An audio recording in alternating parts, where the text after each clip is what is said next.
Bismillahirrahmanirrahim. The Painter by John Ashbery. This is the topic of our today's discussion.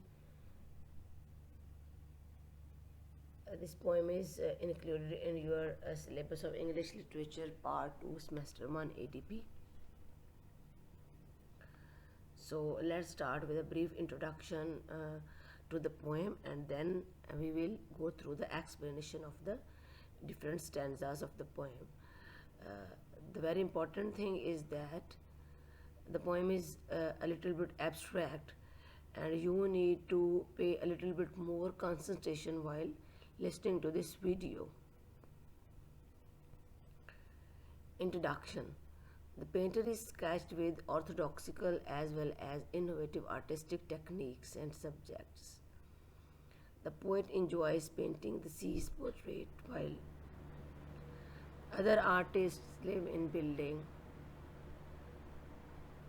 Baby, आ जाओ.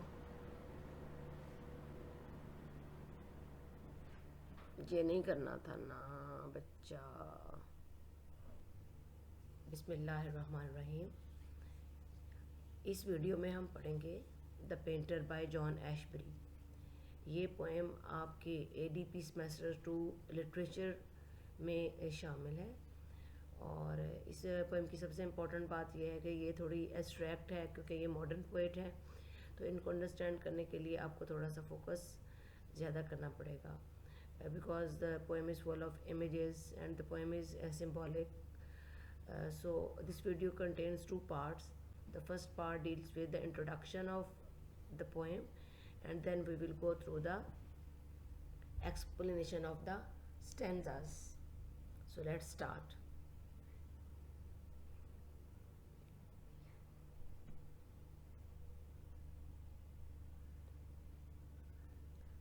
The painter is sketched with orthodoxical as well as innovative artistic techniques and subjects. The poet enjoys painting the sea's portrait while other artists live in buildings, paint their buildings and praise their tall buildings. The poem outshines symbolic beauty. So the situation is that the scene is coastal. It is a coastal scene, and there are two type of people living over that seaside. One is the poet who wants to paint the sea portrait, and the others are the people who are living in the buildings, and they are confined themselves to the buildings only, and they are painting what they see from the tall buildings, and the poet is standing exposed to the sea. The poem opens with a statement of the painter who is up and ready to portray the sea. Its theme deals with the confrontation between conventional and static traditional agents with innovations and experimentation. The poet or the painter stands as a bridge between the two. It means these two extremes, which we have discussed in the previous slide, that one group is of those people who are living in the buildings and they are conventional and traditional, and the poet, and the second group, or the poet is alone and he is the agent of innovation and experimentation. कि वो जो painter है वो क्या करना चाह रहा है, इनोवेशन करना चाह रहा है, एक्सपेरिमेंटेशन करना चाह रहा है अपनी पेंटिंग के ज़रिए. और जो लोग हैं जो उसको देख रहे हैं, जो लुकर्स हैं, वो सारे कौन हैं, वो बिल्डिंग्स में रहते हैं और इंतहाई कन्वेंशनल लोग हैं जो किसी चेंज को एक्सेप्ट नहीं करते. द पोइट और the painter stands as a bridge between the two. The poet wants to explore the undiscovered depths of life, but the orthodox are they living in the walled buildings. They want to live inside their ruined buildings and do not let others cross the doorway of their old buildings.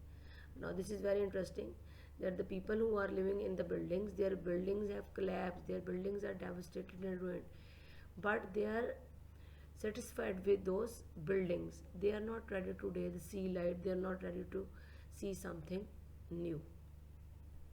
Allegory. Allegory means that the story or the poem runs on two levels. Simply, this is the story of a painter who wants to paint, and but he is confused about the topics or the subjects of his paintings. But at the deeper level, the poem represents or the painter represent those people who want to break the norms, who want to challenge the society, who want to change and bring something new in the society, but they are criticized. They are criticized by those people who are stagnant and static, who are traditional, and they sometimes fails to bring change, though they can, and the change also brings betterment in the society. Setting and imagery. The particular poem is sketched in a coastal setting. जैसे आपको बार बार बता रहे हैं कि सी के शोर पे है तो वो कोस्टल ही हुआ ना setting. The images used in this poem are concrete and vivid. Sea, buildings, canvas, brush, and child's prayer are some images which not only beautify the poem but also make the reader draw his own painting in between the building and the deep sea. So, the images make a clear picture in our mind. What are the images? Sea, buildings, canvas, brush, child's prayer. ये सारे वो images हैं जो poet इस्तेमाल कर रहा है और पोएम को और भी एलैबोरेट कर रहा है. सी जो है वो सिंबलाइज करता है लाइफ को, डेप्थ्स ऑफ लाइफ को. बिल्डिंग्स इंसान के वाटर टाइट कंपार्टमेंट्स को सिंबलाइज करता है जो इंसान ने खुद साख्ता बुत तराशे हुए हैं जिनसे वो बाहर नहीं आना चाहता. कैनवस वो इंसान की होप्स हैं, कैनवस वो डिज़ायर्स है जो वो फुलफिल करना चाह रहा है, और ब्रश वो व्हीकल है जिसके ज़रिए वो अपनी ख्वाहिशात को पूरा करना चाह रहा है. और चाइल्ड्स प्रेयर वो अनफुलफिल्ड डिज़ायर्स हैं जो इंसान अपने दिल में तो सोचता है लेकिन वो पूरी नहीं होती. So let's start with the poem. Sitting between the sea and the buildings, he enjoyed painting the sea's portrait. But just as children imagine a prayer is merely silence. So the poem starts with a scene that the painter is sitting. And the painter is sitting where? Between the sea and the buildings. So it means that the buildings are on the seashore. And he enjoyed painting the sea's portrait. यहाँ poet ने past tense इस्तेमाल किया है, गोया वो painting कर चुका है और उसने बहुत इन्जॉय किया है पेंटिंग को बनाने में. लेकिन उसके साथ ही अगला कंजंक्शन देखें, but just as children imagine a prayer is merely silence. कि उसने पेंटिंग कैसे बनाई है? एक बच्चे की दुआ की मानंद. जैसे बच्चा दुआ करता है आंखें बंद करके और चाहता है कि ये हो जाए और वो प्रैक्टिकली कुछ नहीं कर रहा होता, तो इसी तरह पेंटर भी क्या कर रहा है, वो सिर्फ इमेजिन कर रहा है कि he is painting but actually is merely silence. लेकिन वहाँ पर खामोशी है. He expected he subject to rush up the sand and seizing a brush plaster its own portrait on the canvas. Now look, the poet has already mentioned that the painter is thinking और praying just like a child. तो बच्चे जैसे बड़े बड़े ख्वाब देखते हैं और बहुत सारे अनरियलिस्टिक होते हैं जो अनफुलफिल्ड रह जाते हैं, वो पूरे नहीं हो सकते क्योंकि वो प्रैक्टिकल नहीं होते. तो इसी तरह अब जो पेंटर है वो क्या चाह रहा है, उसे पता है कि उसने एक बहुत ही वास्ट और मुश्किल सब्जेक्ट चुना है और बहुत ही डायनामिक सब्जेक्ट चुना है, जो टॉपिक चुना है पेंटिंग के लिए. तो वो चाहता है कि उसका सब्जेक्ट यानी सी खुद ही उठे, रश अप तेज़ी से उठे, रश अप द सैंड, और सीजिंग द ब्रश खुद ही वो ब्रश को पकड़ ले और प्लास्टर इट्स ओन पोर्ट्रेट और ख़ुद ही चिपका दे अपनी पोर्ट्रेट को कैनवस पे. अब यहाँ पर वो जो पेंटर है वो समंदर को भी एक ह्यूमन बीइंग के तौर पे देख रहा है, यानी उसको पर्सोनीफाई हम समझें कि पेंटर इसको पर्सोनीफाई करके देख रहा है कि वो एज आए, चलता हुआ आए और आकर ख़ुद ही इसके ऊपर चिपक जाए. तो ये एक चाइल्ड्स प्रेयर तो हो सकती है लेकिन practically this is not possible. So इस पूरी पोएम में जो सबसे इंटरेस्टिंग मुझे चीज़ लगी है वो इसके कंजंक्शंस हैं जो कनेक्टर्स पोएट यूज़ कर रहा है. So there was never any paint on his canvas. हालांकि जब पोएम स्टार्ट हुई थी तो पोएट कह रहा था कि ही इंजॉयड पेंटिंग, लेकिन बाद में उसने डिज़ायर की कि खुद ही सी आकर पेंट हो जाए उसके कैनवस पे, जो कि नहीं हो सकता. तो so there was never any paint on his canvas, लिहाजा उसके कैनवस पर कोई पेंट नहीं है. Until the people who lived in buildings put him to work, कि वो लोग जो बिल्डिंग्स में हैं और who are peeping through their windows, they ask him, try using the brush as a means to an end. कि सोचने से थिंक ओवर करने से आप पेंटिंग नहीं कर लेंगे. You should use your brush. और ब्रश को कैसे इस्तेमाल करना है? As a means to an end, एक सोर्स के तौर पे, ताकि वो किसी काम को एंड कर सके. Select for a portrait some less angry and large and more subject to painter's mood. They advise him, don't be idealistic, don't be so imaginative, don't be so rebellious, rather simplify your choice. So choose a topic that is less angry. Angry से यहाँ dynamic, क्योंकि सी एक dynamic entity है, तो वो उसको कह रहे हैं कि आप एक पीसफुल, खामोश, लेस एंग्री टॉपिक चुनो और लेस वास्ट टॉपिक चुनो. और वो कैसा हो? सब्जेक्ट कहते हैं माताहत होना, फॉलो करना, जो पेंटर के मूड को फॉलो करे. आपको पता है ना कि पेंटिंग्स हमें कौन सी जो है वो अट्रैक्ट करती हैं, जो ब्यूटी को पोर्ट्रे करें, पीस को पोर्ट्रे करें, सिरेनिटी को पोर्ट्रे करें, और परहैप्स टू अ प्रेयर, या फिर तुम्हारी दुआ के मुताबिक हो. अब एक नई कन्फ्यूजन राइज होती है इस थर्ड स्टैंजा में कि पीपल उसको कुछ डायरेक्ट कर रहे हैं, वो कुछ चाह रहा है. तो अब कन्फ्यूजन ये है कि how could explain to them his prayer, कि वो कैसे अपने प्रेयर को या अपनी दुआ को या अपने डिज़ायर को एक्सप्लेन करे. That nature not art might deserve the canvas. This is his desire. This is the central point of the poem, around which the whole, development of thoughts revolve. He doesn't want to do the painting that is only art for art's sake. He wants something more real, more natural, more dynamic.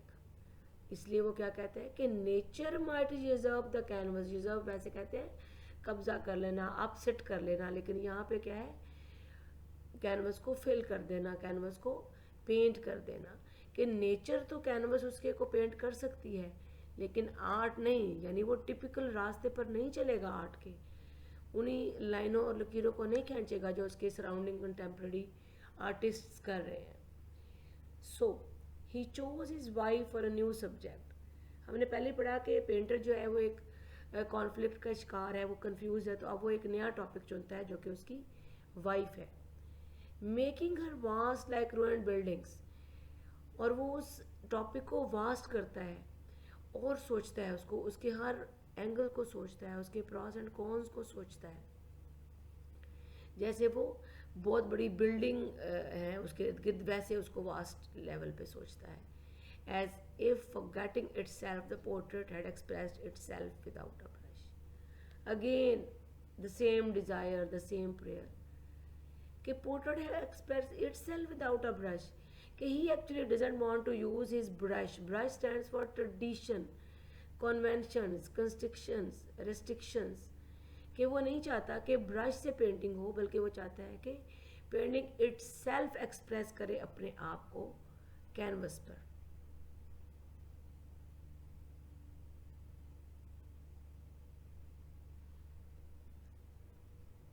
Slightly encouraged, फिर जब वो बहुत सारा सोच लेता है, waiver कर लेता है डिफरेंट टॉपिक्स के दरमियान, तो एट लास्ट यानी फोर्थ स्टैंजा में जाके poet makes the painter pick up his brush in the sea. Dip किस में करते हैं? इन द सी, समंदर में. यानी उसके पास कोई कलर्स नहीं है जिसमें उसने डिप करना है, वो रियलिटी से पेंट कर रहा है, तो इसलिए वो सी में अपना ब्रश डिप करता है. Murmuring a heartful felt prayer, फिर दुआ करता है दिल में. My soul when I paint this next portrait, let it be you who racks the canvas. उसने पहली पोएम तो अभी पेंट नहीं की, तो नेक्स्ट पोर्ट्रेट पता नहीं पोएट क्यों कह रहा है, वो अभी इमेजिनेशन में ही पेंट कर रहा है चीज़ों को. तो अब माई सोल जो है ये दो चीज़ों को रिप्रेजेंट कर सकती है. एक तो वो तीसरा टॉपिक हो सकता है जो कि उसकी सोल है जिसको वो पेंट करना चाह रहा है, यानी वो अब अपने इनर सेल्फ को पोर्ट्रे करना चाह रहा है कि वो अंदर से क्या चाहता है, वो अंदर से कैसा है, वो क्यों लोगों के साथ मैच नहीं हो रहा, वो क्यों लोगों से कन्विंस नहीं हो रहा। सेकेंडली वो सी को भी माई सोल कह सकता है सिम्बॉलिकली, कि सी चूँकि लाइफ को सिम्बलाइज कर रहा है, सी उसके बहुत हार्ट के करीब है, उसका लव्ड वन टॉपिक है। तो वो कह रहे हैं कि जब मैं अपनी सोल को यानी दोबारा पेंट करूँगा सी को, तो let it be you who racks the canvas, तो you are suppose to rack this canvas. अब वो इतनी बम्बास्टिक, इतनी डायनामिक तस्वीर बनाएगा कि कैनवस उसका रैक हो जाएगा, तबाह हो जाएगा। ऊपर भी उसने पेंट का वर्ड नहीं यूज़ किया कैनवस के लिए, उसने यूजर्प एक लफ्ज़, मैंने आपको कहा था कासिम को कहते हैं कब्जा करने को, यूजर्प का लफ्ज़ इस्तेमाल किया था। The news spread like a wild fire through the buildings. अब लाइक वाइल्ड फायर सिमिली है, आपने बार बार देखा है कि जो कंपैरिजन लाइक से शुरू हो वो तशबीह या सिमिली होता है, ये आप बार बार पढ़ चुके हैं कि ये जो न्यूज़ है कि the writer has converted to his previous topic again that is sea, wild fire की तरह फैल गई सारी बिल्डिंग्स में, और he had gone back to the sea for his subject, कि वो वापस उसी टॉपिक पे चला गया जो उसके दिल के करीब है, जो वो पेंट करना चाह रहा था। Imagine a painter crucified by his subject. Now the poet gets a little bit sympathetic towards the painter. Actually the painter is himself the poet. यानी वो कह रहा है कि पेंटर जो कि नॉन ट्रेडिशनल एक्टिविस्ट है, वो क्रूसीफाई हो गया, स्लीप पर चढ़ गया बाय हिज सब्जेक्ट, अपने सब्जेक्ट से यानी अपने टॉपिक से। उसने इतना बड़ा टॉपिक चुना, या वो इतना बड़ा चेंज लाना चाह रहा है, वो इतना डिफरेंट काम करना चाह रहा है कि वो कर ही नहीं पा रहा, और उसकी ख्वाहिश जो है वो क्रूसीफाई हो गई, वो ख़त्म हो गई, सेक्रीफाइस हो गई। और पोएट हमें कह रहा है इमेजिन करें उस तकलीफ़ को कि एक पेंटर जो है या एक इनोवेटर जो है वो जब अपना काम नहीं कर सकता, too exhausted even to lift his brush, very pathetic, very painful, कि लोगों के क्रिटिसिज्म ने, लोगों की ओपिनियंस ने उसको इतना थका दिया है कि वो अपना ब्रश उठा ही नहीं सक रहा। लेकिन हमने मज़े की बात यह कि हमने पहले भी पोएम में देखा कि ब्रश तो एक्चुअली वो उठा ही नहीं रहा था, अभी तो वो सिर्फ दिमाग में टू बी और नॉट टू बी वाले कन्फ्यूजन का शिकार है कि should he move on to the traditional path और should he take a different road. ये पोएम जो है ना, हमें एक और रॉबर्ट फ्रॉस्ट भी पढ़ेंगे आप इंशाल्लाह इसी सेमेस्टर में, उसकी एक पोएम है द रोड नॉट टेकन। उसमें वो बताता है, वो भी इसी कन्फ्यूजन का शिकार है पोएट, लेकिन वो इस पेंटर से ज़्यादा करेजियस और बोल्ड है, और वो उस रोड, उसके सामने दो रोड्स हैं और उसने वो चल एक रास्ते पर जाना है, वो सोच रहा है कि उस रास्ते पर चले जिस पर ज़्यादा लोग चलते हैं, या उस रास्ते पर चले जो लेस वॉकड ओवर है, जो जहाँ पर लोग नहीं जाते, तो फिर वो उस रोड पर जाता है जहाँ पर लोग नहीं जाते। लेकिन वो बड़ी सेकंड्स में डिसाइड कर लेता है। लेकिन पेंटर जो है शायद वो मतलब he lacks so much courage to make a quick decision, तो वो अभी टू बी और नॉट टू बी के कन्फ्यूजन में फंसा हुआ है। ही provoked some artists leaning from the buildings to malicious mirth। mirth कहते हैं मजाक को, malicious कहते हैं विंडिक्टिव, तकलीफ दे, गुस्से से भरी हुई। तो उसकी इस इनएक्टिविटी ने, उसके इस कन्फ्यूजन ने बिल्डिंग में जो बहुत सारे आर्टिस्ट हैं उनके मर्द को या मजाक को प्रोवोक कर दिया, स्टिमुलेट कर दिया है, और वो उसका मजाक उड़ा रहे हैं। We haven't a prayer now of putting ourselves on canvas or getting the sea to sit for a portrait। और वो इन्वर्टेड कॉमास में उनकी स्टेटमेंट भी बता रहा है पोएट कि वो उस पोएट के मजाक कैसे उड़ा रहे हैं कि जो तुम्हारी प्रेयर्स हैं दो, कि सी खुद ही आकर कैनवस पे चिपक जाए, या तस्वीर जो है वो खुद ही आकर बैठ जाए कैनवस पे, या हम अपने आप को कैनवस पे चिपका दें, तो हमारी ऐसी रिडिकुलस प्रेयर्स नहीं हैं, हम तुम्हारे जैसे नहीं है। अदर्स डिक्लेयर्ड, और कुछ लोगों ने कहा कि इट सेल्फ पोर्ट्रेट, के पोएट तो अपनी तस्वीर पेंट करना चाह रहा है, पेंटर जो है। Finally all indications of a subject begin to fade. This is the unfortunate ending of this poem और द पोएट्स आर्टिस्टिक क्वालिटीज और एबिलिटीज। कि इतने क्रिटिसिज्म के बाद क्या हुआ कि जो उसने इमेजिनेशन, आपको पता है ना कि आर्टिस्ट पोइट्री है, पेंटिंग है, ये सारे जो है they come upon a poet like a shower. तो वो उसकी जो इंडिकेशंस थी वो सारी फेड होना शुरू हो गई, धुंधलाना शुरू हो गई। जो उसने इमेजिन किया हुआ था, जो विजुलाइज किया हुआ था, जो वो कैनवस पे ट्रांसफ़र करना चाह रहा था, वो सब कुछ फेड होना शुरू हो गया। और leaving the canvas perfectly white, और एंड क्या है, white untouched canvas. He put down the brush. At once a howl that was also a prayer arose from the overcrowded buildings. अब बिल्डिंग से एक हाउलिंग, बहुत ही हॉरिबल नॉइजी आवाज़ें आना शुरू हो गई हैं। और वो भी शायद पोएट कहता है कि वो भी शायद प्रेयर ही है। इसकी प्रेयर साइलेंट थी पेंटर की, लेकिन जो आर्टिस्ट बिल्डिंग में रह रहे हैं उनकी प्रेयर जो है वो हाउलिंग है, वो राती हुई है, रोरिंग है। और बिल्डिंग्स ओवर क्राउडेड हैं। ये जो कंपैरिजन और कंट्रास्ट है पोएम में पेंटर का और उन आर्टिस्ट का, वो बड़ा ही मीनिंगफुल है कि बिल्डिंग्स तो ओवर क्राउडेड है, यानी ट्रेडिशंस पर चलने वाले लोग इतने ज़्यादा होते हैं नंबर में, लेकिन जो अनट्रेडिशनल होते हैं, जो नॉर्म्स को ब्रेक करते हैं, वो बहुत कम होते हैं। जैसे इस सीन में, इस पूरी पोएम के सीन में पोएट जो है वो अकेला है, बिल्कुल अकेला। They tossed him the portrait from the tallest of buildings, and the sea devoured the canvas and the brush, as though his subject had decided to remain a prayer. They tossed him. उन्होंने फेंक दिया उसको, तस्वीरों को और उसके canvas को, उसके ब्रश को बिल्डिंग से, सबसे ऊंची बिल्डिंग से, और वो जाकर समंदर में गिर गई और समंदर ने उसको डिवोर कर लिया। अब अगेन ये बड़ा मीनिंगफुल कॉन्सेप्ट है। हमने पहले कहा कि ये पोएम एलेग्रिकल है और टू ग्राउंड्स पे मूव करती है। तो हम बात कर रहे थे कि एक डीपर मीनिंग ये था कि नॉन ट्रेडिशनल लोग जो हैं, अगर वो नॉन ट्रेडिशनल चीज़ें करना चाहते हैं तो उनको बहुत बोल्ड होना पड़ेगा, उनको बहुत ज़्यादा बहादुर होना पड़ेगा, क्रिटिसिज्म को भी बर्दाश्त करना पड़ेगा। लेकिन इस केस में, इस द पेंटर पोएम के केस में, पेंटर शायद वो करेज लैक करता है जो चेंज लाने के लिए या बहुत डायनामिक चीज़ें करने के लिए चाहिए होता है। तो उसके एंड में इसलिए क्या होता है कि वो खुद लाइफ के समंदर में घूम जाता है। हमने आपको बताया था ना कि समंदर जो है वो लाइफ और टाइम को रिप्रेजेंट कर रहा है, सिम्बलाइज कर रहा है। तो वो उसमें घूम जाता है और फिर होता क्या है, लास्ट लाइन में देखें पोएम की, as though his subject had decided to remain a prayer, कि उसके सब्जेक्ट ने खुद एक प्रेयर ही रहने को तरजीह दी। मैंने आपको पहले भी कहा कि पहले स्टैंजा में भी जब वो कहता है कि समंदर उठ के आए और कैनवस पे खुद ही चिपक जाए, तो वहाँ पे भी वो पर्सानीफाई कर रहा था सी को। यहाँ पे भी वो कह रहा है कि सी ने खुद ही डिसाइड कर लिया उसके टॉपिक ने कि वो प्रेयर ही रहेगा, क्योंकि पेंटर जो है वो कैपेबल नहीं है क्रिटिसिज्म की वजह से, सोशल कंस्ट्रेंट्स की वजह से, लोगों के प्रेशर की वजह से इतने डायनामिक टॉपिक को पेंट करने के लिए। So that's all for today's video. Thanks.